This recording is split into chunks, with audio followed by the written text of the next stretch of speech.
Welcome to The Explainer. Today we're diving into a massive breakthrough from Sakana AI and NVIDIA that finally makes unstructured sparsity actually work on modern GPUs.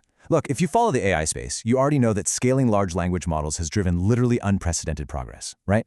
But it comes with staggering computational and energy costs. So we're looking at a brand new research paper that introduces a totally novel data packing format and custom CUDA kernels to drastically reduce those costs. It's a real game changer that could unlock a future where we're running vastly smarter models on way less hardware. Since this is a pretty highly technical paper, we'll use a quick roadmap to unpack it.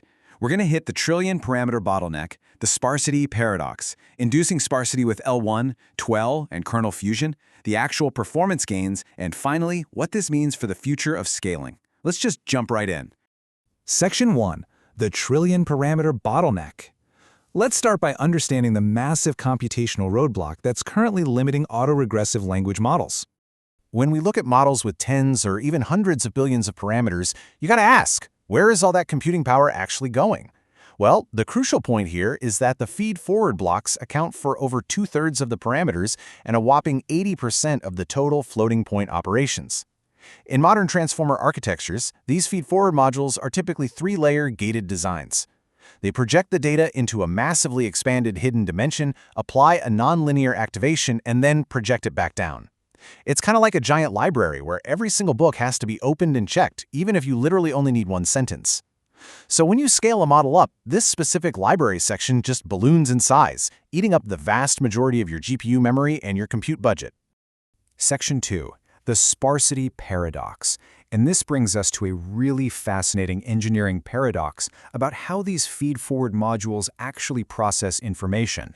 There's this strange disconnect between what the neural network is doing mathematically and what the hardware is doing physically. Researchers think of these feed-forward blocks as a sort of dynamic key-value memory. For any single word or token passing through the model, only a tiny, highly specific fraction of the neurons actually light up. Like maybe just the neurons specifically tuned to understand grammar rules or historical facts. The rest? They just output 0. Logically, since 99% of the calculations result in 0, we shouldn't have to calculate them at all, right? We should be able to save a ton of computing power by just skipping the zeros. But here's the paradox. While doing less math should theoretically be faster, the reality is that unstructured sparsity actually runs slower on GPUs. Why? Because the hardware is heavily optimized for dense, predictable matrices, not heterogeneous index management. Think of a GPU like a high-speed bullet train designed to go perfectly straight. Unstructured sparsity basically forces that bullet train to act like a local delivery truck, constantly stopping, checking addresses for non-zeros, and starting again. The overhead of looking up where those non-zeros are, managing mixed workloads across threads, and writing those sparse formats into memory, it completely wipes out whatever time you saved by not doing the math. Section 3. Inducing sparsity with L1. To solve this whole mess, the researchers first needed a reliable way to force the LLM to become incredibly sparse without totally destroying its intelligence. Basically, we need to actively encourage the network to push as many neurons to absolute 0 as possible during training. And they used a surprisingly simple recipe for this. Swap the activation function to ReLU and apply a mild L1 regularization penalty during training, specifically around 2 × 10⁻⁵. By using ReLU, any negative value instantly becomes a hard 0. Then, by adding that specific L1 penalty to the loss function, the model is financially taxed, mathematically speaking, for every single neuron it keeps active. It forces the network to shrink small, unimportant weights down to absolute 0 just to save money, which ends up routing information much, much more efficiently. And the results of this are wild. This tiny penalty pushes the network to over 99% sparsity. It leaves less than 1% of the neurons active, with practically 0 drop in downstream reasoning tasks. To put that into perspective, the paper tested a 1.5 billion parameter model with a hidden dimension of over 5,600. After applying this penalty, on average, only about 30 neurons remained active per token, 30 out of 5,600. That is just phenomenal efficiency, and they achieved it without severely degrading the model's performance on logic and reasoning benchmarks. Absolutely incredible. Section 4. TWEL and kernel fusion. Okay, now we reach the absolute technical core of this explainer. How they redesigned the data formats to make the GPU actually process that 99% sparsity efficiently. Because getting the network to be sparse was honestly the easy part. The real genius of this paper is how they made the hardware respect it. Traditional ELL packing requires reading every single element in a row to align the non-zeros. Your GPU essentially has to wait, sync up, and count every element in that entire row. But this new format, TELL, which stands for Tile-Wise ELL Pack, breaks columns into horizontal 1D tiles to avoid those expensive grid-wide synchronizations. It chunks the data horizontally, aligning the non-zero values locally within these smaller, much more manageable tiles. By perfectly sizing these horizontal tiles, the researchers achieved what they call kernel fusion. They materialized the 12 format in the exact same CUDA kernel execution as the activation itself. Think of it like a factory assembly line. Instead of building a car, moving it to a warehouse, and then bringing it back later to paint it, which is exactly what global memory read and writes do, kernel fusion paints the car the exact second it's built on the line.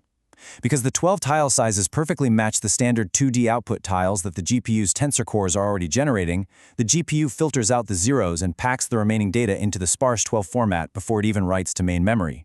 It just entirely removes those canonical hardware bottlenecks. Then, during inference, a single additional kernel uses this 12 data to natively fuse the up and down projections, completely hiding latency by only processing the highly active tokens with dynamically unrolled loops. In plain English, the GPU is now smart enough to look at the data chunks, skip all the empty spaces instantly, and only spend processing power on the exact number of non-zeros stored there. By allocating single warp thread blocks to each input row, the architecture maximizes concurrent processing and L2 cache hits. It effectively fuses what used to be multiple heavy memory-bound steps into one lightning-fast pipeline. Section 5. Faster, lighter, more efficient. Let's look at the data and see how this all builds into real, tangible performance gains. After all that complex kernel engineering, what does this actually buy us in practice? Well, this kernel fusion delivers up to a 20.5% speedup in inference, and for training, it cuts peak GPU memory usage by over 24%. It even reduces power draw by up to 3% when running these highly sparse models. The researchers achieved this training efficiency using a hybrid format. It acts kind of like a smart traffic cop, routing highly active rows into a dense backup and low-activity rows into an aggressively compact, sparse matrix based on their activity. This dynamic routing trivializes the storage costs of the intermediate activations you normally have to save for backpropagation. But honestly, even more fascinating is what actually triggers the math. The network statically allocates massive compute to complex nouns like formaldehyde, while effectively ignoring predictable web links like .gov. The sparsity is highly uneven, and that is a feature, not a bug. It's almost human-like in its laziness, you know? The model simply bypasses the heavy lifting when it already knows what's coming next. It's learned to allocate intense computational power to rare, information-dense tokens that require deep contextual retrieval, while structural, basic tokens trigger almost zero neurons. Section 6. The future of scaling. Finally, let's examine what this means for the future of scaling billion-parameter foundation models. We've proven this works sufficiently up to 2 billion parameters, but how does the trend line look as models get exponentially larger? Well, the data proves that as models grow from 0.5 billion to 2 billion parameters, the average number of non-zeros actually drops.